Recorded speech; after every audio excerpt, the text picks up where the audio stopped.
Read Aloud channel, Read Aloud 3, and I'm realizing that this slow camera, it really does not record um, correctly. So then it's a little bit frustrating because I watched my last video back and I was like, oh my gosh.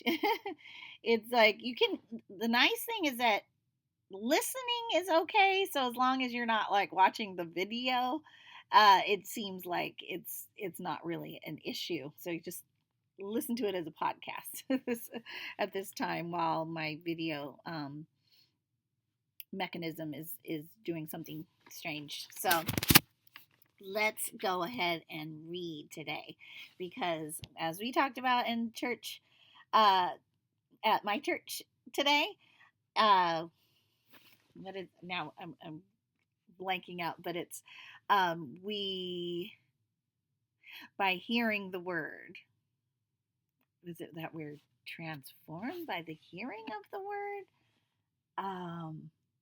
and then and the hearing, no wait.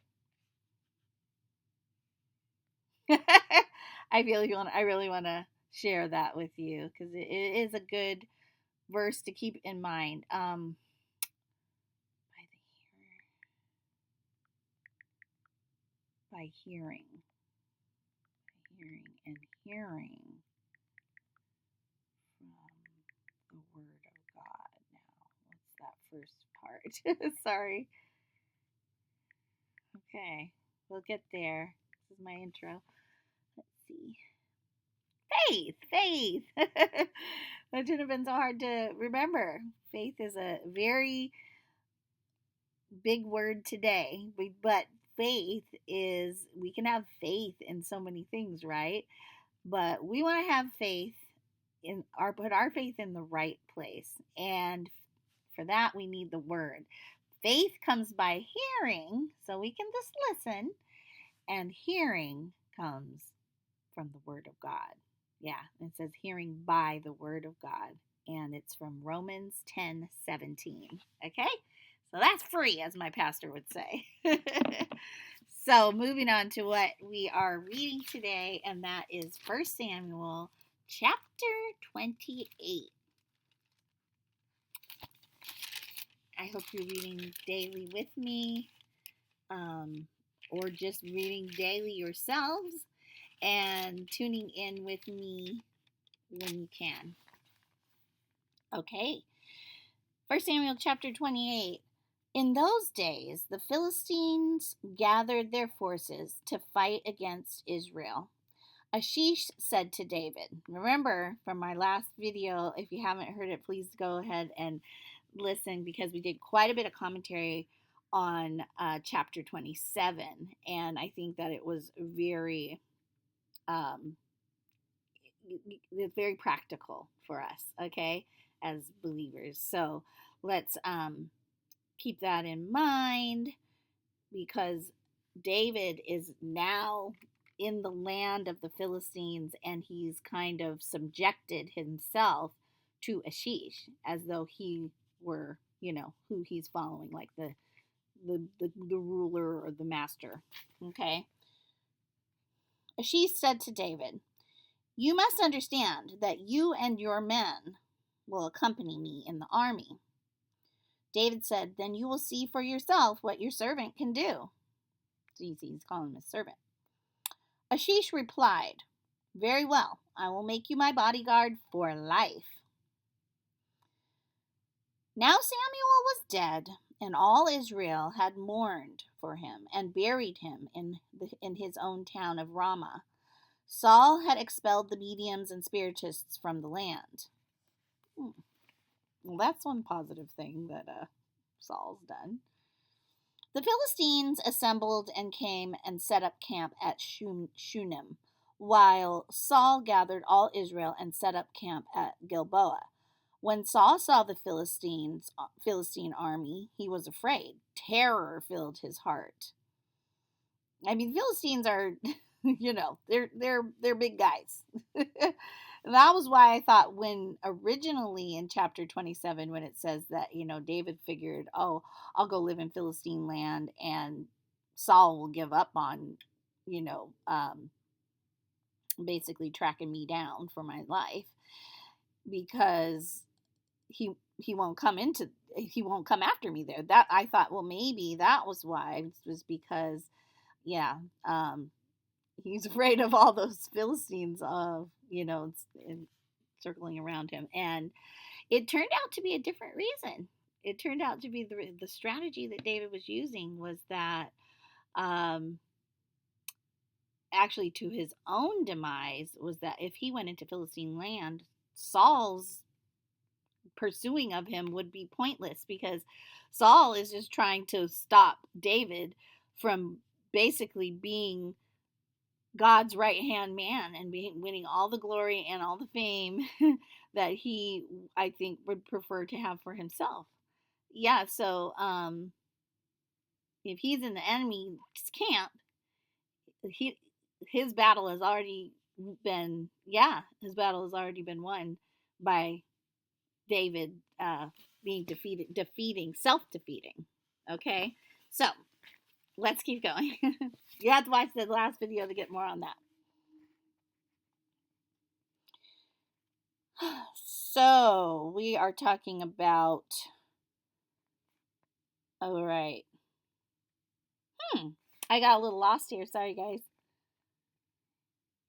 Because I thought the mediums and spiritists were gone. But let's see here. The Philistines assembled and came and set up camp at Shunem, while Saul gathered all Israel and set up camp at Gilboa. When Saul saw the Philistine army, he was afraid, filled with terror. Terror filled his heart. He inquired of the Lord, but the Lord did not answer him by dreams or Urim or prophets. Have you heard of the Urim and the Purim? That's sort of like a way that people would inquire, sort of like going to a witch doctor, it seems like to me. You might want to read up on that. I could stop and do that now, but I might have to do that later because I want to get through the chapter. Okay, so then he said that, but also prophets. Saul then said to his attendants, "Find me a woman who is a medium."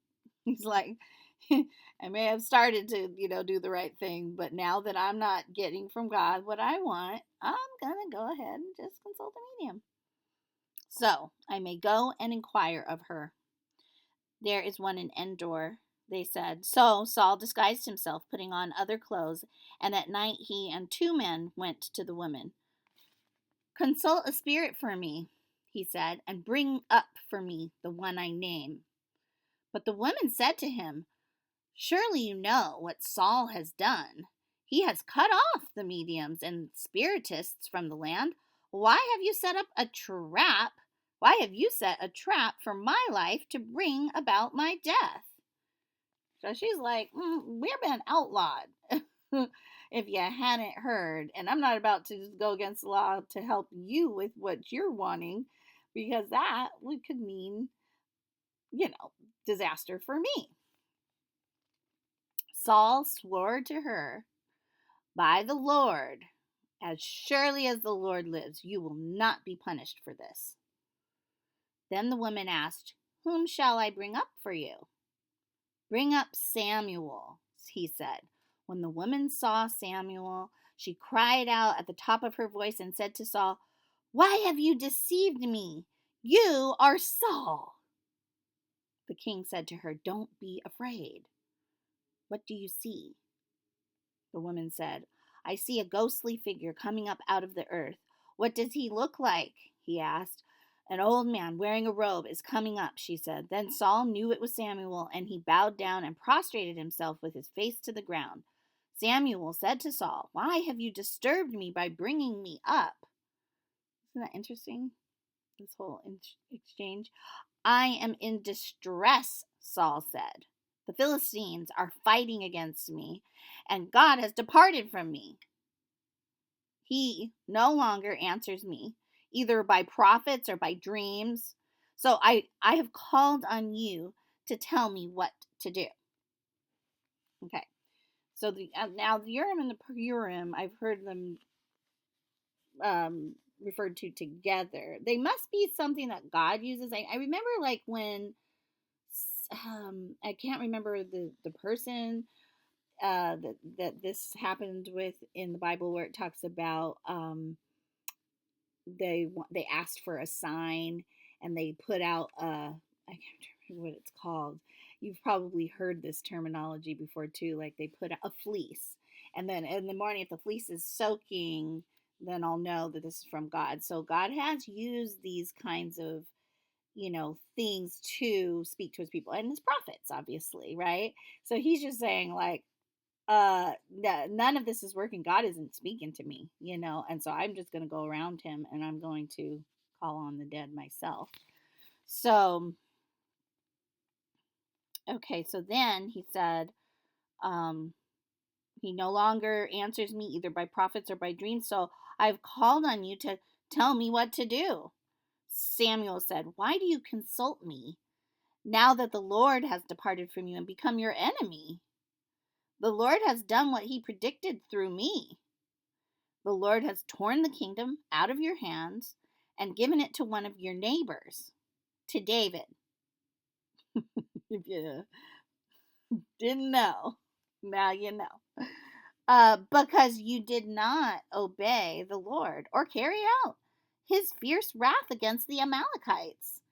Okay, I thought that was the people that now David is dealing with or fighting against. They're still in the land where Saul had not done what God told him to do when regarding the Amalekites. He just pretended that he did. He acted like he did when he didn't. And so that was quite a story too. The Lord has done this to you today because he said, because you did not, carry out his wrath against the Amalekites. The Lord will deliver both Israel and you into the hands of the Philistines, and tomorrow you and your sons will be with me. The Lord will also give the army of Israel into the hands of the Philistines. Immediately Saul fell full length on the floor, on the ground, filled with fear because of Samuel's words. His strength was gone, for he had eaten nothing all that day and all that night. When the woman came to Saul and saw that he was greatly shaken, she said, look, your servant has obeyed you. I took my life in my hands and did what you told me to do. Now, please, listen to your servant, and let me give you some food so you may eat and have the strength to go on your way. He refused and said, I will not eat. But his men joined the woman in urging him, and he listened to them. He got up from the ground and sat on the couch. The woman had a fattened calf at the house, which she butchered at once. She took some flour, kneaded it, and baked bread without yeast. Then she set it before Saul and his men, and they ate. That same night they got up and left. All right. The saga continues. So Saul is like, I can't do this. God is he's surely against me. And she's like, you know what? Not on my watch. I've already almost put myself in harm's way, carrying out this, using the medium or being a medium at your service. And I'm not going to let you sit here in my house any further. You're going to need to eat something so you have the strength to leave. So we'll see what happens. I mean, it sounds like Samuel is in the know. Obviously, he's on the other side of things. But there's so much more, to come. I think it's really neat when we're reading daily, and we're being able to refer back to other stories now that we've covered from the previous books even. And we're like, oh, that's what's happening here with that people, because I recognize them from this other story. So I hope that you're enjoying this